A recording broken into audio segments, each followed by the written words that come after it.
Hey everybody, it's Jason Blaha here, and today I want to chat with you guys a little bit about why the idea of training for powerlifting isn't really the thing that people think it is.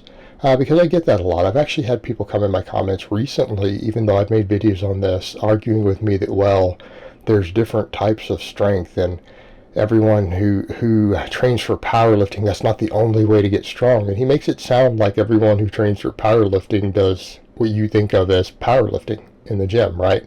That it's squat, bench, and deadlift, and doing the classic lifts and maybe a little bit of supplemental work or something. And the reality is that's not only not true, it's not even necessary to break world records in powerlifting. And I'm not saying there aren't people who train with specificity, with high specificity, and a lot of those people feel it's superior, but the problem is just as many records are broken by people who don't train anything like that. Okay, and I want to make a point very clear with that. What does that tell you? That they're simply choosing to train that way, that it is not the only way to become the best in the world for your class. And that's what people need to understand. It's purely a preference. And I don't believe it's the best way to train overall. I think you get no better results doing it, but you might be slightly weaker in other areas as a result. So let's come over and talk about what I mean. I think something that really should have highlighted that to a lot of people was back early on, right around the time I started YouTube, we saw Jamie Lewis come in, and yes, I know Jamie is crazy as hell. But it doesn't mean he's not strong and that he isn't intelligent, because he is both. So the thing is, Jamie didn't train with real specificity for powerlifting. Yes, he did tons and tons of heavy singles. He despises the bench press. Most of his squatting and pulling were all sorts of crazy variations. Jamie does all sorts of other strength. He was not a competitive powerlifter, had never done a powerlifting meet, and made fun of powerlifting. And with very non-specific training, unless we count training really heavy,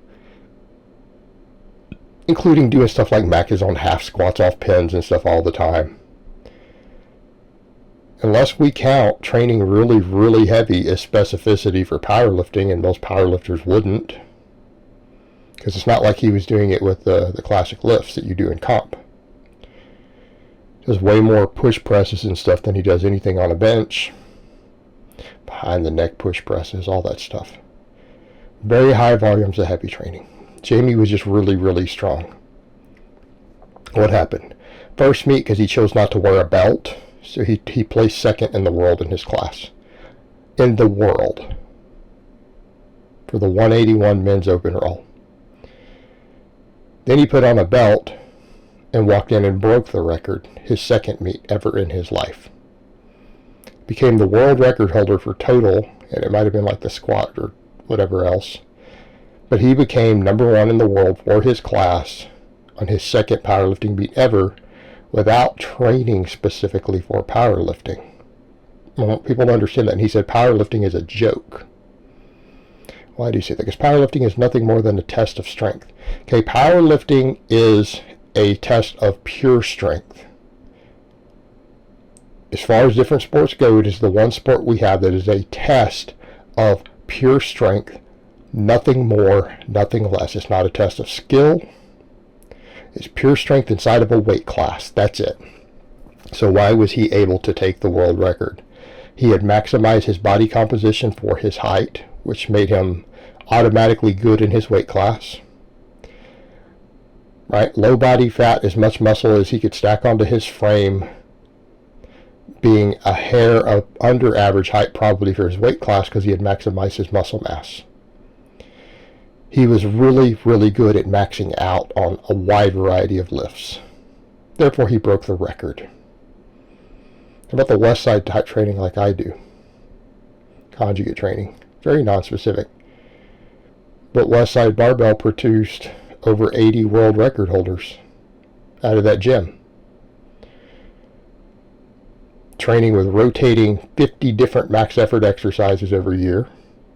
Doing tons of speed work like I do against bands and chains off boxes. speed pulls, all the stuff you see me doing, speed benching. And then lots and lots of very high rep hypertrophy work for all their weak points.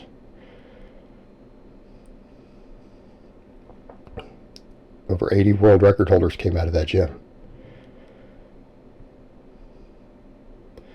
Is that really specific? No, because what happened, that same training style has now been applied to a dozen other sports, and there are champions and elite athletes who use that as their base strength program. Sprinters,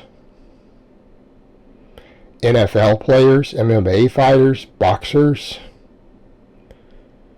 Okay, let that sink in. Why? Because it is a training system that is designed to get you all around strong and explosive. Therefore, it carries over to any sport.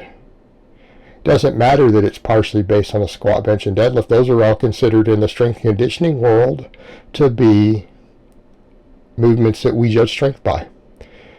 If you go look at strength and conditioning charts, those are 3 of the primary exercises that are used to assess an athlete's strength. What's their max on those lifts?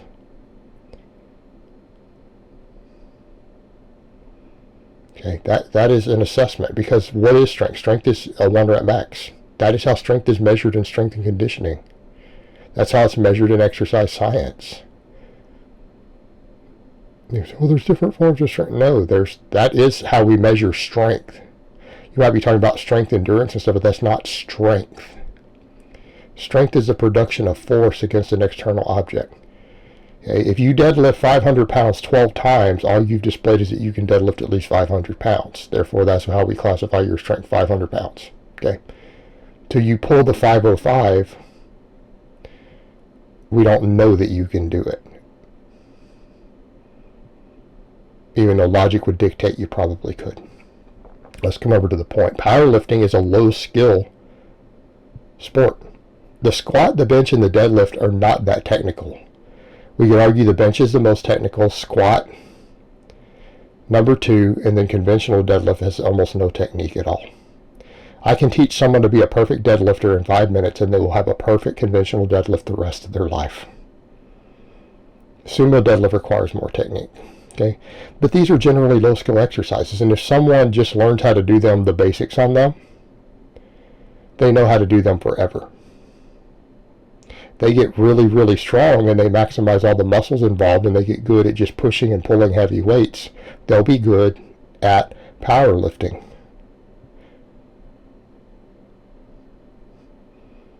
So the people who choose high specificity don't necessarily have the advantage that people think they do. They're just choosing to do that because that's the way they think, and they think, well, maybe that's what I need and that's what I should do, and this coach promotes it.